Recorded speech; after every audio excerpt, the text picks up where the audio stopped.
Okay, welcome back to the Just Some BS podcast. Today we have Emily Glanz on. Thank you for coming on. Thank you for asking me. Yeah. So, Vice President of Commercial Insurance Advisor at Cunningham and Butler, or the people on the in crowd get to say CMB, which is super fun.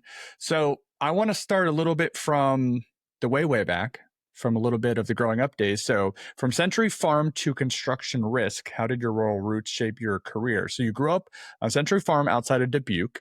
How have those Yes. early experiences influenced your approach to navigating the complexities of the construction insurance world? Oh, that's a big question. Okay. So just to share to the folks in the back, Yeah. Dubuque is in northeastern Iowa. And I don't have a lot of fun facts about myself, I don't think, but like my one, whenever you get asked in the room, like, what is your fun fact? And then everyone goes into like anxiety. Mine is I'm from a small town of 60 people, 60.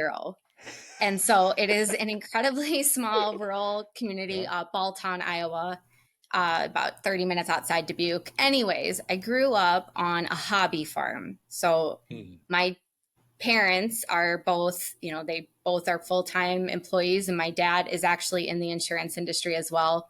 But they both grew up on farms. They love farming. And so they effectively brought in a hobby farm. And that's what I was raised on. And what a hobby farm is. Hobby. You mean as a Yep. hobby? Yeah, like literally, like we're gonna work Never. our full-time job and then we're gonna farm on the side because it's fun. And yeah. So that's not that So crazy because I virtually farm in my spare yes. time. Yeah. What's that? The farm city or Farm simulator. Oh my god. It's my favorite like no brain game where I can just like mow lawns and do crops, but obviously real farming is way harder. So did you guys always have your own food and vegetables and like all that fun stuff? No, we didn't. So we've actually gotten more into that in the last like 5 years or so. Sick. And it was really just hay, alfalfa, soybeans, just good old fashioned Midwest crops. And we had some ponds where we fished out of them. And so that would be like our farm to table food approach. But ultimately, again, I still don't want to be a farmer. I appreciate it. I know the hard work that goes into it, but Sure. that wasn't the journey that I wanted to have.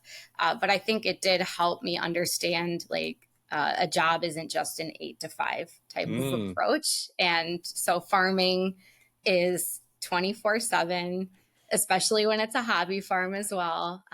And you can see like your hard work and then ultimately like what it yields. Did that hard work then relay rated? So I'm assuming your chores and everything were like as soon as you got home from school, you were helping in the hobby farm, or no? I would want to say yes, but no, it didn't. I mean, Okay. so my rules were very granular. Go to school, do your homework, help with your brothers and sisters. So I'm the oldest of, there's 4 of us total. And then my younger siblings are much younger than I. And Okay. so I did help around the house so that my parents could effectively then do the farm, right? Yeah. And so weekends, like Saturdays was always filled with chores, whether it was picking rocks out of the yard, it was painting like the fence, like I did the whole, Tom Sawyer, Huckleberry Finn type approach of making painting look really fun. So my brothers and sisters wanted to help. Yeah. But it was not like I did not have to milk cows. I did not, and I Okay. don't want to act like I did do that, because there are so many, especially in the Midwest, where they did grow up truly on a farm and their days start at 3 a.m. and yeah. So anything from that upbringing do you think molded or changed your view, or was it following in a parent's footsteps like many of us do? I know I did, where my dad was in the power construction industry and I fell into that. Did your career, anything from your past kind of aim you into your career? Yeah, it brought passion and just like that deep connection of I'm really proud of growing up on a farm. I'm really proud that I have a century farm in our family. I'm really proud of what I do in insurance. and how I'm able to effectively help employers and other organizations manage their risk. And so when you can put the work in and then take kind of a just draw that linear connection of what I'm doing matters, I think that's what I took away from growing up in a farm. And you're not afraid to work, which sometimes what you get into is long hours. And like you just said, you jumped off a call just to jump on here. Like that probably doesn't scare you at all. No, it's fun. Busy Most days. days. Yeah. Yeah. I hear you. Eggshell isn't a color. So what did your early sales lesson teach you about communication? You mentioned early or learning quickly that eggshell is not a paint color during your time at Sherwin-Williams. How did that experience refine your communication skills, and how do those lessons apply to your current role in insurance consulting? Okay. How Brandon, much time do we have? Can you repeat that question? That's fine. So your time at Sherwin-Williams when you were learning about paint, those communication skills really, I would say, I don't know if you were in sales or not, but how do you use those skills today in your consulting with insurance? So, okay, when I graduated college, I knew absolutely nothing about paint whatsoever. And so I thought eggshell was a color.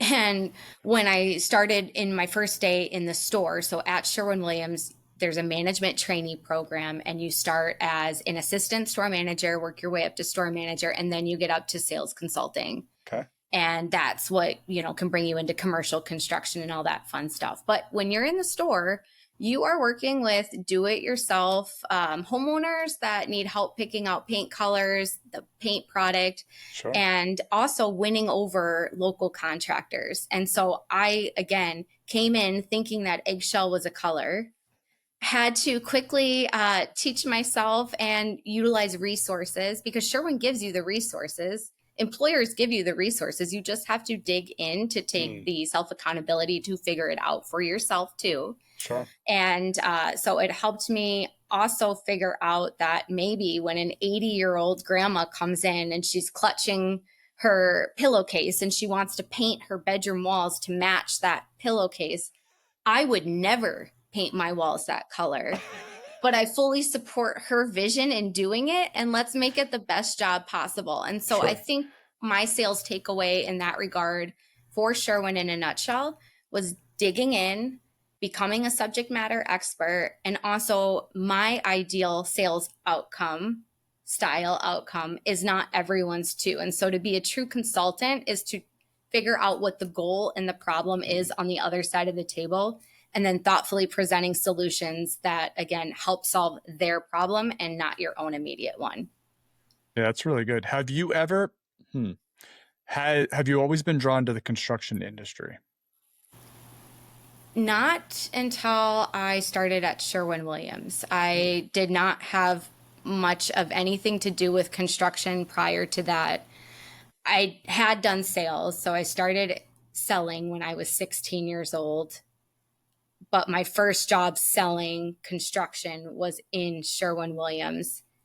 And once I got going in there and I finally did my first major paint project, where from nuts to bolt, like I gave the paint specification, the type of coating system that should be used. I saw the water tower get built. I saw my paint specifications get put up on that water tower. And I was out there every week helping ensure and just taking pride in watching it get built. That's when it clicked. And like Brandon, you're one of my favorite stories too, because it sticks out from like our first conversation where you're like, do you like Twizzlers? And I was like, yes, I like Twizzlers. And, and in your pride that the tubing that the Twizzlers are made in, you're fabricating that. Like that's what I love about construction. Yeah, I think people don't realize what it takes just to feed us, and there's a lot of science and engineering and all that stuff that goes into all that. And we don't really have a clue about a lot of that. And I think once you get into the world, it's like you can quickly get sucked in, and it's like we're in like our own little world of ourselves where it's like, if you're not in it, you don't completely understand what's happening. Yes. Yep. No, I agree. That's really cool.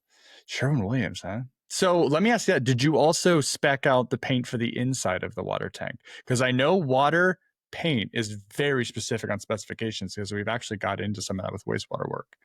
Yes, no. So that was a whole nother component of our company. And you do have to be certified for a Yeah. lot of those types of testing. So no, I did not do the inside.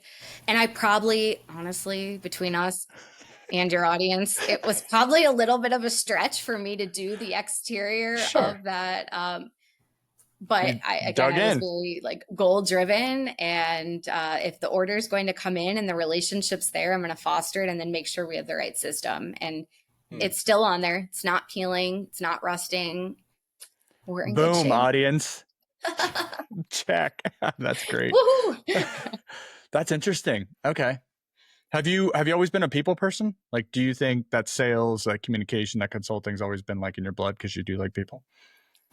I don't know. So I tell my husband that I am introverted, and he gets very angry at me because he's like, "You're not I love your introverted." husband. And he is introverted. He is introverted. And I am like, Brian, my husband's name is Brian, as you know. And I'm like, Brian, I am a forced extrovert. Like, it Mm. makes me uncomfortable to have to put myself out there. And he said, no, those are things you just tell yourself. And so, where I'm going is, I wouldn't classify myself as like your typical salesperson, but I am incredibly competitive. And I have always been very competitive. Mm. And I just strive to do part of the competitive nature is just doing the best job at all Sure. times. And In I think whatever capacity communication that has comes to along be. with that. Yeah, Yeah. exactly. Okay. Yeah, that makes sense. I think very similar to you. Like the reason I do this is because I don't want to go to things where people ask me to go. So this is my way of staying out there, but I get to still be in my room by myself. It's in your control. Yes, I agree. Yeah. Like, I don't know. Part of sales is cold calling. I don't mind. I don't mind cold. I do. I like cold Really? calling. I think it's fun. Like, it gives me energy, but I control it. I get to pick when I pick up the phone. I get to pick my messaging, and I get to pick who I cold call. So if I have a poor conversation, they're going on my do not call list. I'm not calling them back again. Sure. And maybe that's a poor salesperson attitude, because the quote unquote like gold star sales people would just find they'd keep going after it and then Right. make it their win. And I take a little bit of a different approach. Um, but I think my communication, I do best when it is a little bit more, I feel like I have preparation and control for it. Yeah. So you have no problem with rejection then? Because I feel like a lot of people that dread cold calling is really just because it's constant no's until you get like 1 out of 100. Yeah, I have a pretty thick skin. I mean, does it put me in a bad mood sometimes? Sure, but then I cope with it and I figure out how to shake it off, and I just approach it a different day. Okay. Um, so you presented on topics like captive insurance at industry conferences. What strategies do you use to break down complex insurance concepts for clients? Because some of them are quite complex, Mhm. and really have them kind of grasp the value of what you're presenting. I think, and I learned this from Cottingham and Butler, and part of our metric is like, what is the issue? Why does it matter? And how can you solve it? And when you break it into those three very simple principles, it helps coach and educate. And so, number one, it is just the education method too. And that's me understanding who my client, who my buyer is. Some of my clients, they are very thorough and they want to know exactly what I know. And others of my buyers, they just want to know, are we good? Are we not? And that's it too. And so, understand your buyer, understand their communication preference. And then again, you give them what's best for them. Again, that's back to the sale principle of, I'm not going to do it in the Emily Glanz way. I need to do it in my buyer's way. Yeah. And so when I'm doing it to a broad based audience, I just try to take that middle ground where here's the issue, here's why it matters, and here's how we can solve it. Hmm. Do you enjoy them? Them being The speaking, or speaking, yeah, the conferences and speaking and stuff. I appreciate the opportunities greatly. I do enjoy it, but I do get very anxious leading up. Sure. and I put a lot of preparation into it. Okay. I do not just show up and speak. There are hours upon hours of preparation that goes into it. And what I hope for myself is the more that I speak, possibly the less preparation that will be going into the back end, because it will be old hat by that time. But I also, the quote is, when you care about something, you're going to prepare for it too. So preparation is a sign of caring. And that's how I treat my conferences right now. So Brian But and the kids heard this speech about 1,000 times. that's exactly, yes, Brian has. Yes, he has. And my kids can tell you all about insurance. Oh, that's amazing. Oh, that's really funny. Well, speaking of family, so with three children, 3, 7, and 11, Yes, good job. and a career that involves significant travel and problem solving, what systems or philosophies help you maintain balance and presence both at work and at home? Communication is key. And so Brian and I are, as the best that I can, try to communicate with him. How is he doing? How are we doing as a unit? Like the number one thing that Brian and I care about right now is the stability and happiness of our family. So how are we doing as a unit?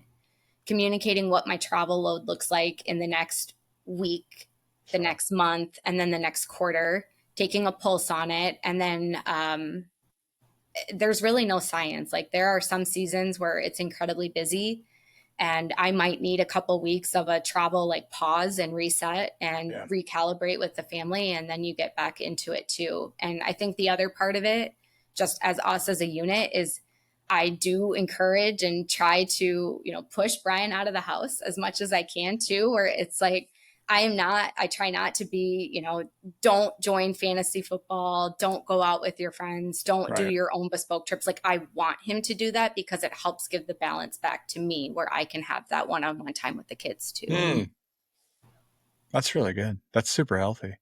Is C&B pretty flexible with that kind of stuff when you're like, hey, I need a month with the fam because, I need to remember where everything is and where I can find everything again? Are they usually pretty flexible with that? C&B is incredibly supportive. I have never once ever had the pushback from them on how I manage my time, but I think they also trust me as an employee, that they know I'm managing my time in a way where, again, clients are number one professionally. Yeah, I like to hear that. Obviously, I'm not a CM. Well, we're all a big giant family, but I'm obviously on the Murray side. But you can kind of feel that flexibility. I feel like Murray's very similar in that because the people I've dealt with, and I know the insurance world probably isn't. That's probably not normal, having culture that's pretty flexible. Yeah, it is a demanding profession. I mean, and Yeah, you know that you can't you're dealing control with when us. claims come. Yeah, like claims are going to come on Christmas, and they're going to come at 2 a.m. and you are hired to be there for that worst day of your insured's life. And I hate to say that, but that's why we're there. And so it can be very demanding. It's very technically draining. Yes. But I think strong insurance providers and employers are the ones that, again, find the employees that they trust and empower to run their schedule the way that they need to. Yeah, I totally agree. I think when, like you said, when it's really not great and the other person is always picking up the phone, that is like the best thing you can do, because like you just need to unload like what's happening and like work through that with somebody. So I think that is really important, and I'm sure your clients are super happy because you're probably available when that call comes through, and they're just like, then empathy mode clicks in and you're just like downloading all the information like you said, but then having to technically revert back to them like, hey, these are the steps we got to go through. Yeah. Whew. And that was like one thing I learned at Sherwin too, is I'd get asked a question and I wouldn't know the answer to it. And that's okay. You have to own it. I don't know the answer. I'm going to find out and I'll get back to you. And then you do it. And that is key in insurance, because when a claim comes in, I am not guaranteeing coverage on the phone. I don't think any agent ever should do that, nor do they likely do that. But what's critical is being there as a thought partner, taking in the information, and then helping prepare for any red flags that we can see on the side. What's the number one characteristic for a person doing what you do? Like what makes people very good at that job? Good question. I think in my role, so we call ourselves producers. I am a sales producer. Okay. And so I think it is finding your drive. So you need Mm. to be a driven professional, just plain and simple. So in this role, it would be drive. Yeah, because you're having to obviously have the sales portion, but then you're also having to be the technical coordinator on the side of like action. Yes. Yeah, that's tough. Yeah, it's sales and it's service in a great way, right? You're hiring me so I can then service you. And then I'm servicing my clients, but I still need to bring in new clients as well. So Mm. that's the sales, and that's the dichotomy of blending those two worlds together in a seamless way. Yeah. Yeah, I can see how that gets. So I'm not sure, like having those dual skills is probably sometimes difficult to find. I'm sure they could be taught to a point, but you have to be like, you could have really crappy weeks, I'm sure, where it's just constantly processing. And Yes. then you still got to hit marks monthly for like, getting out there and prospecting and things like that. Yeah. And so I think if you have that drive, then you figure out your own way to get it done. Yeah, it makes sense. Yeah, I don't live in that world headspace wise. That's why it's so fascinating to me, like the whole hunter gatherer sales approach. And, like just, yeah, I can't wrap my head around that, but I've never been in sales. So I guess that's why. All right. Sense of wonder in daily life. You shared that your family enjoys adventures, whether local in Dubuque or overseas. How do you intentionally create these experiences, and what impact do they have on your family's dynamics and personal growth?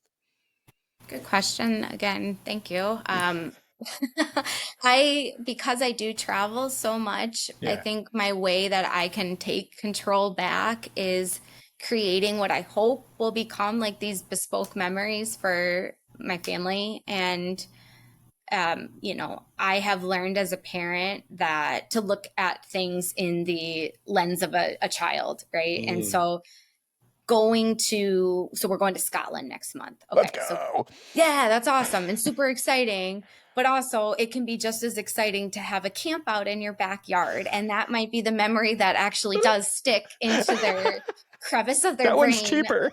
Yeah, exactly. It's a lot cheaper. And so it's this blend of like these big moments too, but not losing sight of the small moments that build up a really happy childhood. And so I hope my children find the wonder in life. And Mm. Brian and I think, do a good job of sharing what we think is like if we see a beautiful sunset, like, oh, look at the sunset, that's beautiful.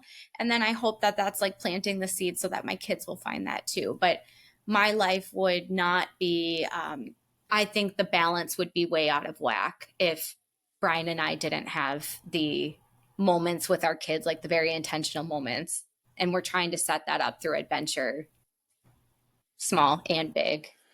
Yeah, no, so you talk a lot about drive, but you have a very healthy balance in understanding um selfishness, I would say. And that's pretty rare. Like I would say I'm a pretty selfish person. It's probably, why I didn't have children of my own, because I made that decision early on. Like, I'm not sure you can control your time to be helpful to other people in that space. And so like, but I feel like, I don't know, I think that's really interesting because a lot of people struggle with that. It's hard to go either full mode or not, and to really like push and then pull back and then push and then pull back. It seems like you found that good balance. So that's really cool. Some weeks. So, Yeah. Well, I get it. I get some it. weeks. But even using the word unit, right? It's very intentional word that you're using there with you and Brian's relationship. And it's just the power couple, right? Where I'm sure there's weeks where you're leaning hard and there's other weeks where, he's doing the same thing back. So that's really cool. Thank you. That's awesome. Okay, your secret skills reflect your personality. You've humorously listed skills like tetherball and fly swatter ninja. How do these playful aspects of your personality influence your professional relationships and leadership style? Oh my gosh. I see some of these things I forgot that I put in there. Yes, you did. But I sure did. I sure tried to have fun with it. And now I got to own it and stand behind it. Well, let's go back to my roots. And going back to my roots as a small town girl of 60 on a farm, I didn't have neighbors, but I sure had a tetherball in my backyard. And Napoleon Dynamite was at its peak. And so it was cool to practice the tetherball and to get Sure it really good was. at it. And I can confidently say, like, I don't like fully excel at many things, right? Like, I'm Mm. good at a lot of things, but I don't fully excel. I excel at tetherball and I excel at the fly swatting. Like, I have this uncanny ability to be able to kill any fly on impact. And so I'll put those on and they can go in my obituary if that day comes, when it comes. Um, So that's your party trick. that's, yeah. Oh, yeah. Yeah. So when you Definitely. like roll up to a school and you're like, oh, you see a tether ball over there and you're like, Game anybody? on, kids. Let's go. Game on. Gavin's 11. Like, you're playing me. You're my height. Like, let's go. But I'll play a 6'5" person. I don't Really? care. So you have Um, like you have it down. So you're just out there crushing tetherball by yourself when you're a child and got so good at it. Absolutely. Yeah. Like, is there an Olympic team? I looked it up once. I looked to see if there was competitive tetherball when I was in high school, and there wasn't. There's not. It doesn't exist at all. Not in Dubuque, no. But like, There's now, not a but lot. now, like now I understand. Like, when you want something, you just have to make it happen. And so, should I set up a league in Dubuque? This maybe, yeah, Yeah, a yeah. drinking You're saying. tetherball league would be amazing. But I think, like, so to answer your question, like, okay, now how does that play into Yeah. leadership? So my dad taught me, I think, like, this is how I was raised under him, is just like self-deprecating humor, right? Where Mm, you can love it. make fun out of yourself in a way that you again can control. Like, there's some things that I don't want to be made fun out of. And so I'm certainly not going to make fun out of them of myself. But the things that I'm confident enough in and not afraid to be a little bit weird and own the weirdness, that's my leadership skill that I'm going to bring to the table. And I hope it makes me more relatable, Sure. because everyone has that weird in them. And it's just if they're comfortable enough to bring it out or not. Yeah, I mean, there's a huge sense of humility in that too, right? It always breaks the ice with new people too, when you can just literally laugh at yourself for doing something really dumb. And I would lead Yes, with Fly exactly. Like, Swatter Ninja and Tetherball Champion. Oh my God, that's they are amazing. kind of impressive, though. Like, it's I good. mean, if there's ever a captive trip and I see a tetherball set up, like I'm it's go time. So time. There's money being We're gonna thrown. bring so Justin Yeah, Lechtenberg from Riley. yeah, You know how tall he is. he's real tall. I think, yeah, You, I would challenge him to a you think duel. you could take him? Mind you, audience, he's like 6'7". He's enormous. Oh my And gosh. I'm 5 foot, so that's the other thing too. Like, you know my height, but the audience, I'm 5 foot Yeah, tall. so So there you go. That's almost a 3 foot difference. That's amazing. Oh my gosh. It's really funny. Working primarily in the middle market construction companies, what unique challenges and opportunities do you encounter, and what keeps you passionate about serving the industry? So what's oh interesting gosh, about the middle market in construction? I love middle market because there's so much. Well, first, when I'm meeting with new opportunities, like a prospect, and it's either I am very happy with my broker, I've been with them for 40 years, and my insurance policies, I don't read them, but I'm confident that they would respond in the event that a claim happens. I'm Yeah. confident. Or it's the other side where it's, I think my broker's been on autopilot. I'm wondering if there's different ways that we can purchase insurance, look at insurance. And it's effectively taking a very, like, what's historically been a transactional product. If you bring me a lower premium, you get hired, into more of a consultative, comprehensive, like, value driven process of, is there different ways to purchase insurance where we can put more risk on our shoulders, control it, lower our premium? Can we understand our coverages so we're not crossing our fingers anymore? And is there contractual tips, tricks, hacks that you can do to effectively pick up more risk or push it downstream or upstream or whatever way you need to go? And so I just like to challenge in a very non-confrontational way legacy assumptions, Oh, 100-year assumptions of how yeah. P&C insurance has been structured. Do you think the construction market is targeted because we're so slow to change? Yes, I agree. Yes. What's social media?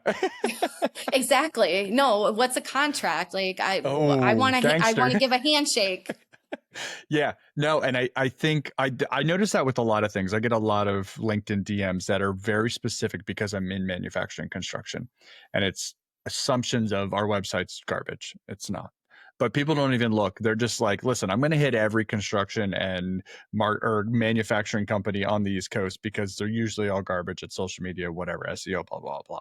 So it's so interesting because I think insurance banking, I think, is taking the same approach because we're always behind the time. So it's like, oh, CPAs, right? All the tax incentives that people aren't taking into consideration. Like, I think it's very interesting how this market gets targeted because we are so late to the game.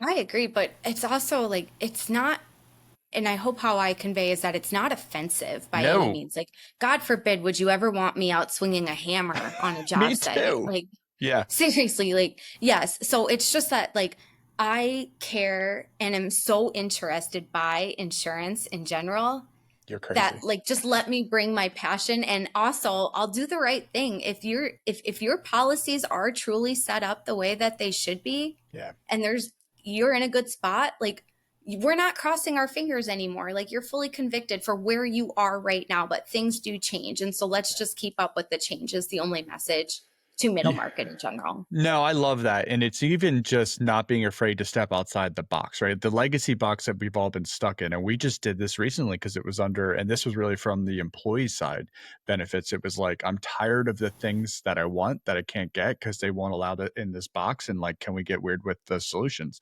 And that's what we had to do. But you have to find somebody who's not afraid to kind of stretch that and lean into the insurance companies and say, well, we want this or that because you're keeping it. So, yeah, I think that relationship is huge because I mean, it's probably one of the largest expenses on most every company's, sheets is the insurance bill. It's huge. Definitely.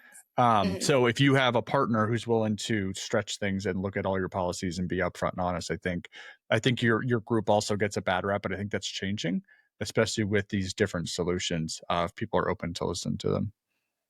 Yeah. And I was one too. When I started in insurance, or when first started learning more about the industry, like, I had a chip on my shoulder where I had heard, like, the negative, you know, reviews, feedback, impressions of it in general. And I was nervous to get started in the industry. And I had to kind of re-challenge and retrain my brain on rightfully understanding, like, it's not accurate, and just now earning the respect behind it. So, Yeah, yeah. it's support, right? It's finding solutions for whatever your customer needs, like you said earlier. It's Yeah. really essentially what you're doing. It's just I think it's so hard because one, it's not fun to talk about. Like I sitting in my seat, What?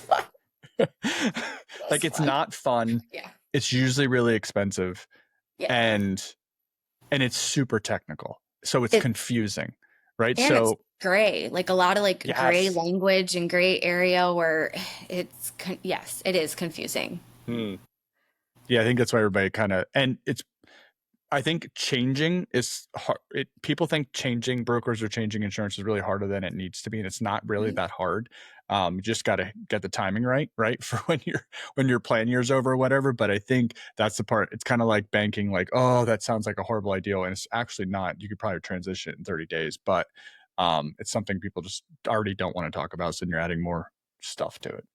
Every experience is different. And so the experiences you are likely to hear about are the horror stories Yeah, of transitions that have gone wrong or gone off the rails. And that's just human emotion, is remembering and keeping front of mind your own experiences, maybe, that have sure. gone wrong historically, or what you've heard go for others.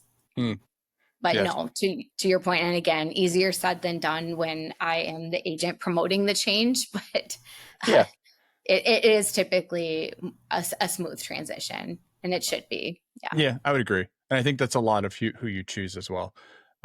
If you're not digging into the details or you don't have somebody who's digging into the details for you, I think you can tell pretty quickly. But um, convey the importance of insurance to clients. So insurance, like we said, can be complex at times, abstract topics. So how do you use storytelling to illustrate the importance of proper coverage and risk management? Storytelling is key. And so it is, first, again, understanding what is important to them. And that's why being an industry specialist is so important. Is so if we find a concerning provision in a proposed policy, well, now I need to tie it into how that could happen and how that could affect them. And so whether it's taking a claim example of something that happened to another client or prospect and then making it real for them, storytelling just to keep them engaged while you're talking, all the insurance like like Snoopy, the teacher off Yes. of or Charlie Brown. Yeah. So that teacher language of just keeping it engaging and making it very simple. But I think the claims examples are the most. And now let me position it back to you. What has Yeah. helped insurance stand out to you in a palatable way? I think the storytelling, I do think the claims examples are really important. I know one thing I really take from our group when we get together is like, hey, watch out for this. This affected us. Like, I love that stuff. Mhm. Just getting other people in the group. That's why the captive, I think, is so important to me, because just the learning experience amongst the group and diversity of thought and perspective and zooming out and all that fun stuff, I think is really good. And then also the trust factor. Like, I got rolled into really trustful people. He just retired, Dougie Dangerous. I saw um, it. but I think that's important too. And that relationship is probably one, like banking is probably one of the most important relationships you can have.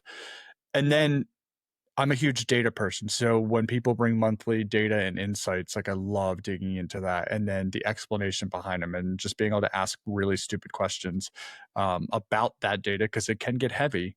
And then once you do it more and you see it more and it gets explained more, I think it gets easier. But Yeah, no, and that's like one challenge slash opportunity that I had to grow into in the last 10 years, I'd say, where again, my target audience of who I typically sit down across the table from is a CFO. yeah, I am not numbers driven. yeah, I am story, action plan, take action type of, but give me like the big picture and yeah. then someone else can get into the details. That's how I do better. CFOs are not that. They like to know the numbers, they want to get into the details. And so, again, I had to pivot and refine my approach of being more numbers oriented and helping my stories be number centric too. Hmm. I didn't know that the normal person you would get with would be the CFO. Yep. So typically it would be like if I'm making cold calls, if I had like my cold call like pecking order in insurance would be CFO, then to CEO, then to safety director. Hmm. Or if it's a large enough organization, then it'd be straight to their risk manager or, general counsel that they'd have in-house. Yeah, we usually do myself, controller, and our HR directors. Usually we bring in. Um, yeah, that's really interesting. I guess, yeah, obviously insurance is usually under the controller slash CFO arm, but At least like for the door opener, but yeah.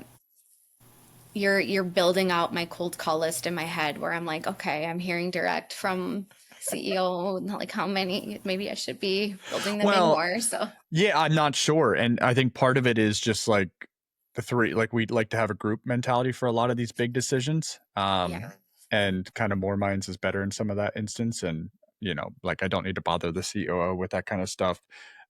Maybe later, if it's a big decision, obviously we'll take it back to our management team. But yeah, that's interesting. I don't know if I Just meant. out of curiosity, like how many cold calls do you field? Just not it doesn't have to be insurance, but how many do you field in a week?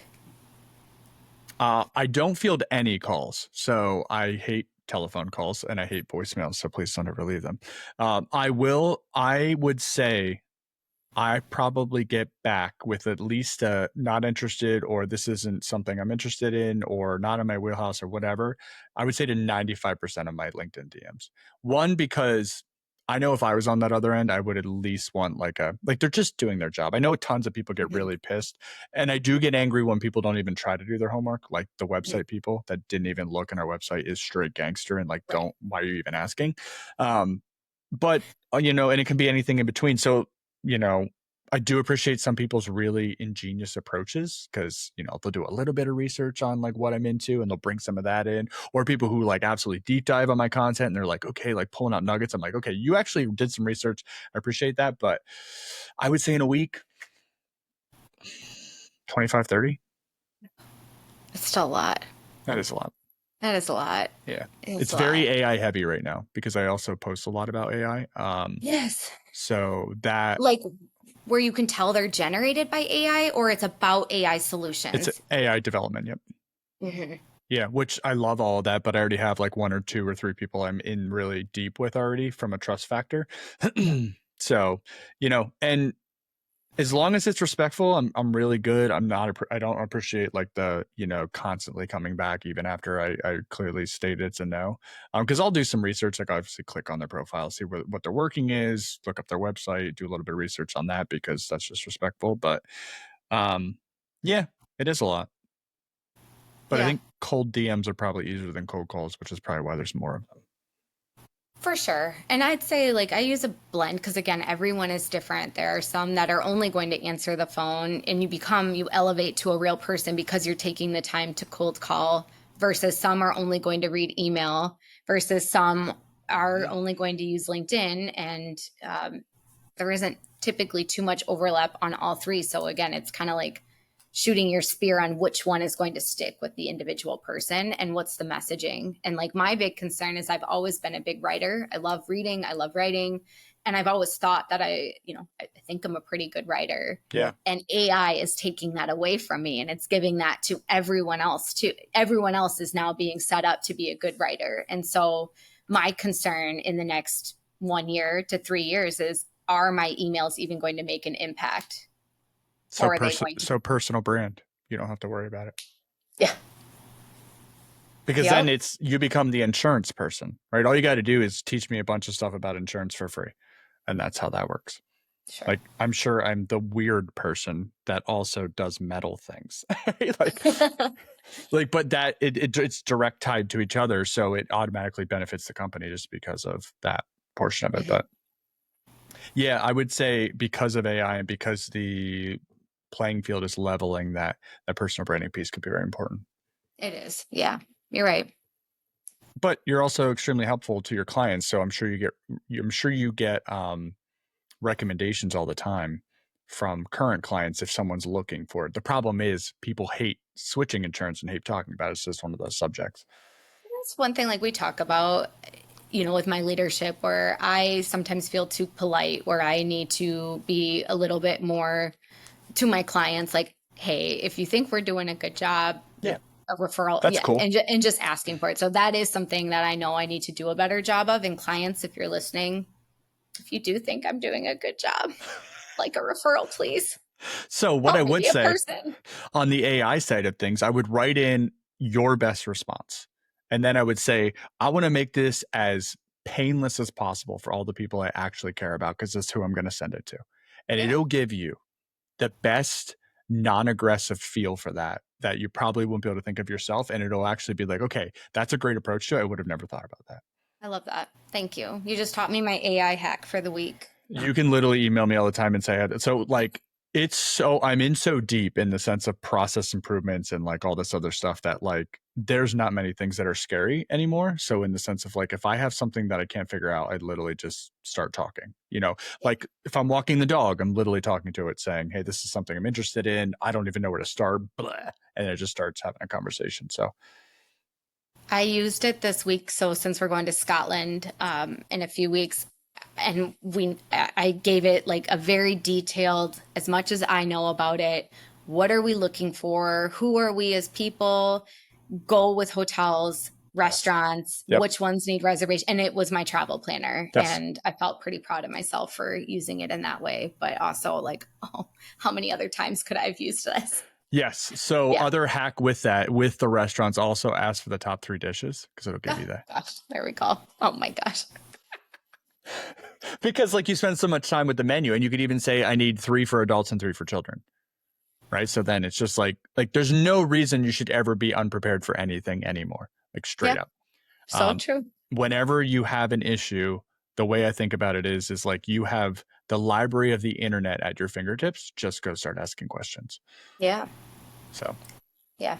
Anyway, I'm obviously obsessed. I want to bring it more into our captive, but I'm creeping in because I don't want to scare people off. Slow play it. Strategic. Nothing to see here, gentlemen. All right. Mentorship and growth. So reflecting on your career, who have been the mentors or figures that significantly impacted your professional development, and what lessons did they impact? Oh gosh, I feel thankfully that I've had so many different mentors at different stages in my life When you needed them, yeah. when I needed them. Yep. And I went through like this gnarly phase in my 20s where I was feeling sad for myself and entitled, where I'm like, I don't have a mentor. No, they didn't give me a mentor. I don't have Woe anyone. is And me. then, yeah, like this is hard, it's my own. And I kind of gave myself like a kick in the butt where it's like, no, like you need to go out and find someone. And so Trisha Kagerer is a big mentor of mine, and she kind of came at that point where I was feeling sorry for myself that I was, one of the few females in sales in my department at the time, and I didn't have that direct correlation just to help ground me. And I read this book about being a woman in insurance in construction, and it was authored by Trisha. It's called The 13 B Words. I highly recommend that to anyone that's listening. It is good. And so I shot Trisha a note on LinkedIn, and I said, we still laugh about this. I said, you are my mentor. I read this book and it No stood out choice. to me. And I'm going to be at this conference, and maybe you'll be there too because it's a construction conference. And she was, and she met with me, and It's amazing. We've turned it into this revolving mentorship. And so like, that's like a big moment mentor. But then I've also had so many, just smaller, like monumental ones throughout the formation of my career, both men and women. And It's very important to note that it's been of both sexes and everyone's been able to contribute. So not a great answer, but I just also, I missed to throw out too many specific names because there have been so many. Yeah, no, that's good. That's a fair answer. I literally couldn't survive without peer groups. And I put our captive group into that. I put my Vistage group into that. I put management at the, you name it, family, it doesn't matter. What do you think is so important about that? Like, why did you search that out? I think sometimes it's just to get perspective. Yes. And whether it's perspective that you want to hear, meaning they're not agreeing with you. Yeah, so good. Or they are agreeing with you, and then it's commiseration. And so just gaining the perspective, it's gaining different experiences so you don't run into a wall as hard as someone else had to run into that wall. Yeah, that's good. And different strategies and ideas, and just then that's your growth mechanism from it. So I would say it is lessons learned and then growth, and where can you go with each of those directions is the importance of peer groups in my perspective. Yeah, that's really good. You just go, sorry. I was going to ask, like, what are your biggest takeaways? Because I have listened to your podcast about your peer groups, and yeah, well, and I think you are involved in so many too, and so not too many, but I do have people that I will call if I got stuff to unload or shit to talk about. To me, you said the word perfectly. It's perspective. Like, they zoom out for me when I'm so either wrapped up, 2 years, a year and a half, in imposter syndrome, going through all that, like, like figuring out what good looks like. And you need people to just unload and say, I've been there. It's the other side is not as bad. And I think it can be really lonely in certain positions, probably honestly all positions. It shouldn't be just certain positions. So I think that really, if that's available for as many teammates as you can handle, I think it should be. Because I think if there's not places to talk about work, not in work, I think that's a detriment to the group. So, but yeah, perspective for me, I'm right there with you. That's good. Love that. Okay, number 10, you're almost there. Next chapter of your career. As you continue to evolve in your role, what goals or projects are you excited about pursuing in the near future, both professionally and personally? Professionally, I want to keep doing what I'm doing, just on a bigger scale. And again, what does bigger scale means? It can mean going to more conferences. It can mean ensuring new clients. It can mean taking the existing clients I have, and we're getting to that next level together too. Sure. So effectively, like, I really like the path I'm on professionally, and I want to stay on that same path. Just bigger, right? And then personally, I don't know. I feel like we've accomplished a lot of goals this year, and I just That's want to take awesome. a little bit of a break. We bought a new house a few months Nice. ago. We Congrats. just bought a golf cart on Friday. Like, Let's go. I know.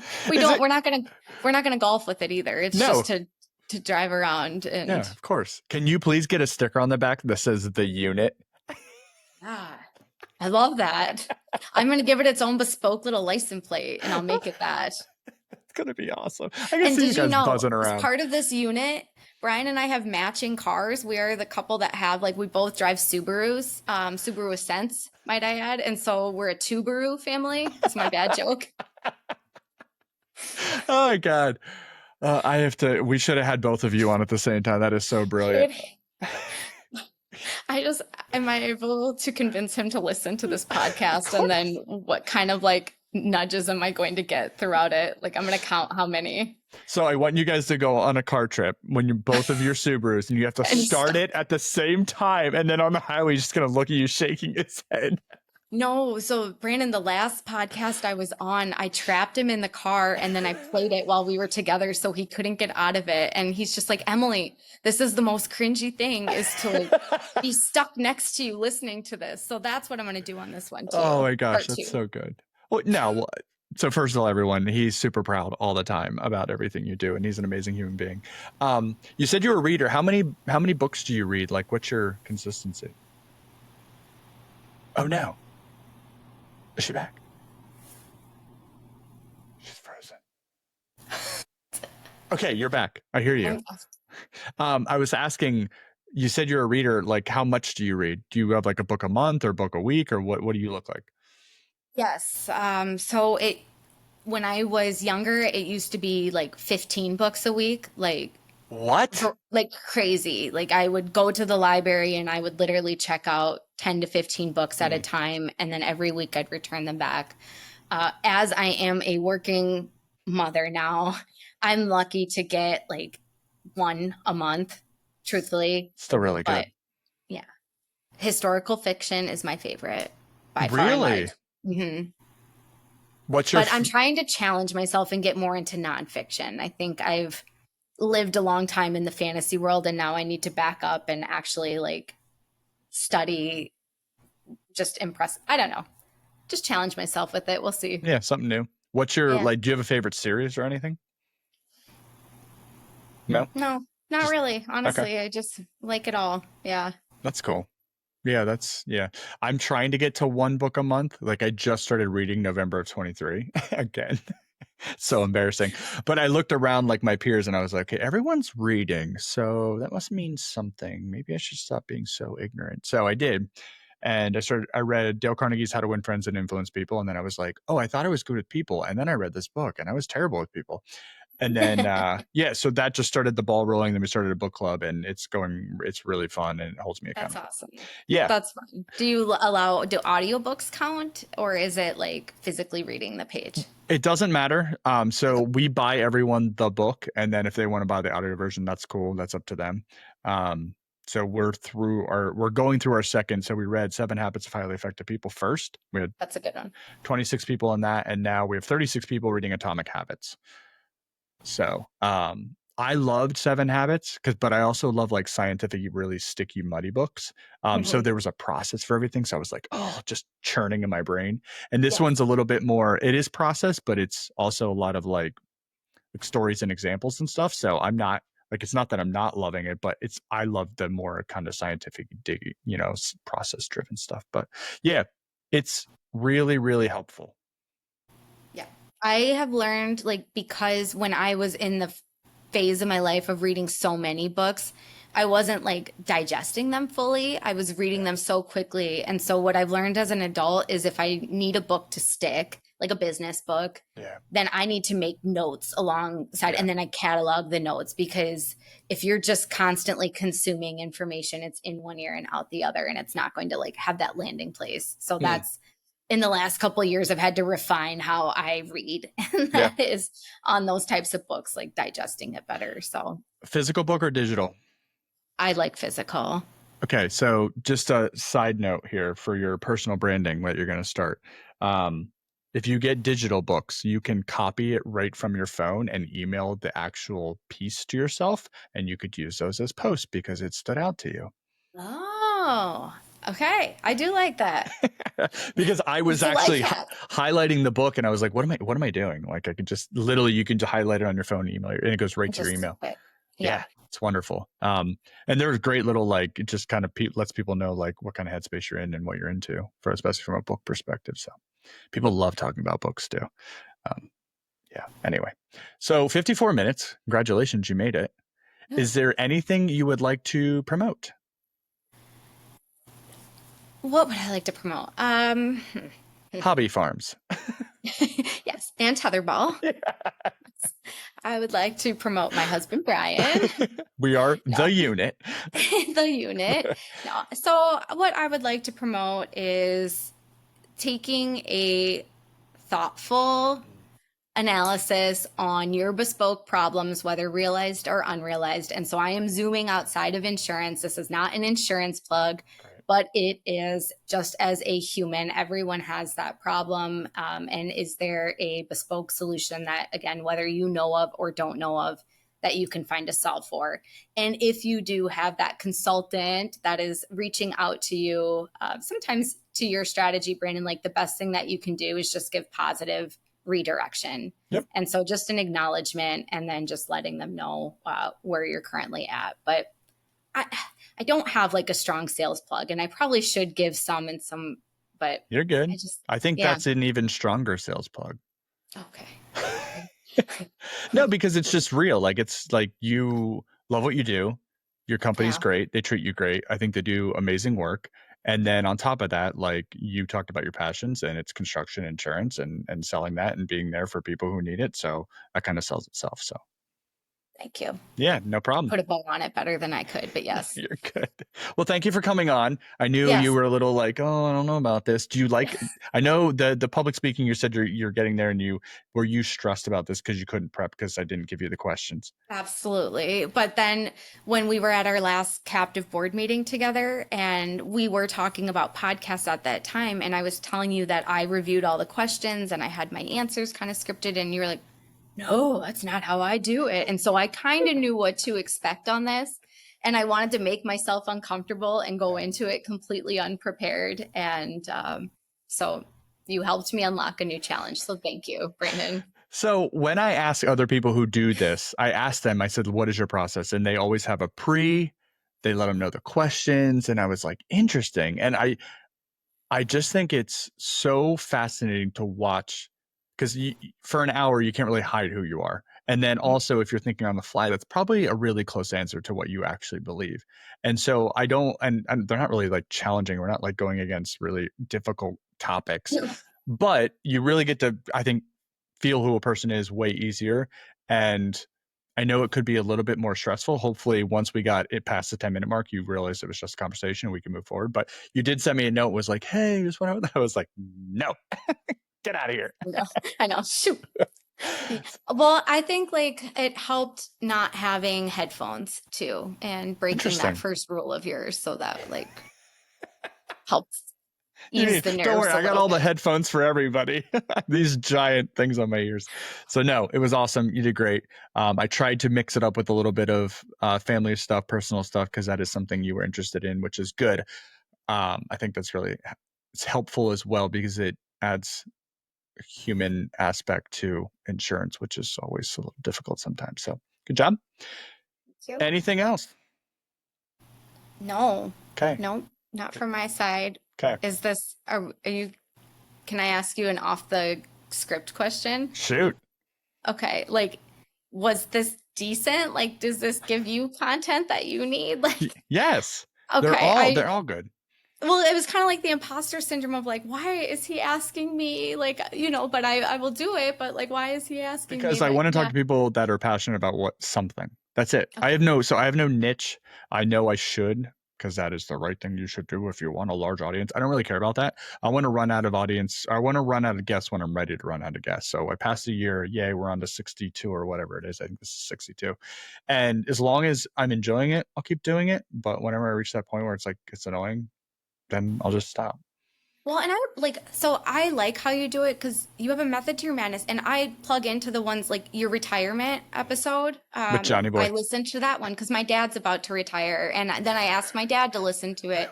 And your VIP Disney one, I listened to that, and now I want to find 10 people because Let's I need go. to find 10 people to do VIP Disney with me.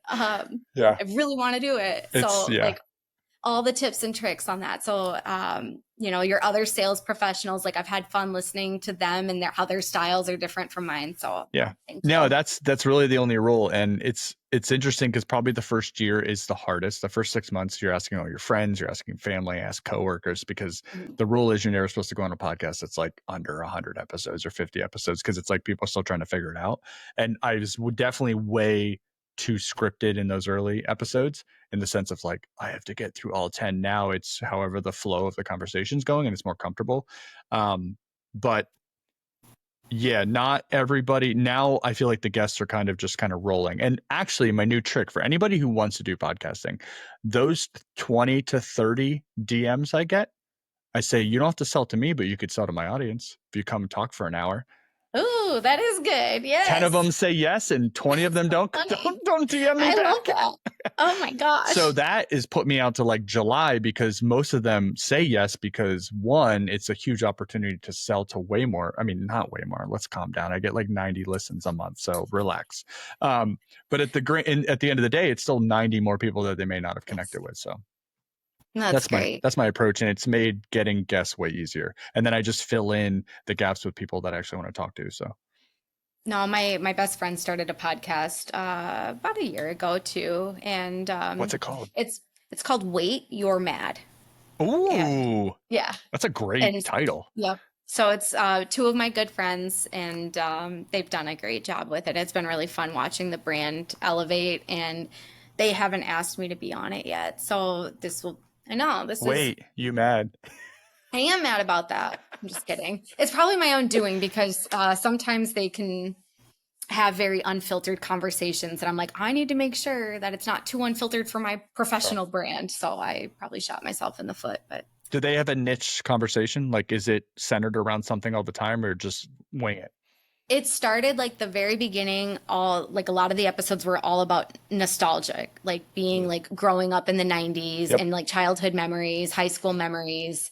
But they've starting to branch out, and like they had like dry January. And so they talked a lot about like mocktails and different like That's clean cool. living, and they were doing brain health. And so it's going in some really interesting tangents. They had like a hand, like a fortune teller, like Oh, hand reader sick. come on. Like that was fun. Yeah. So That gives good. me some crazy ideas. I really want to talk to a park ranger. If anybody out there knows a park ranger, I would love to. Do you know one? I do know one. I Oh don't know my. if he'd want to go on. He's shy though. Okay. No, wait, I know one that's not shy. I know two park rangers. Okay. Okay. I just want to like I'm so fascinated by a day in the life of. Like, I just want to know, like, what does it look like? Where do you go? What are you carrying? Obviously always your gun and your bear spray, but like, what's the craziest day you had? What's the most boring day? Like, that all fascinates me. My dad's cousin is a park ranger at Yellowstone, and so he's seen some pretty crazy Is he the things. shy one, or the He's more. So now I know three. I forgot about. my I know. God, you're the park ranger gold mine.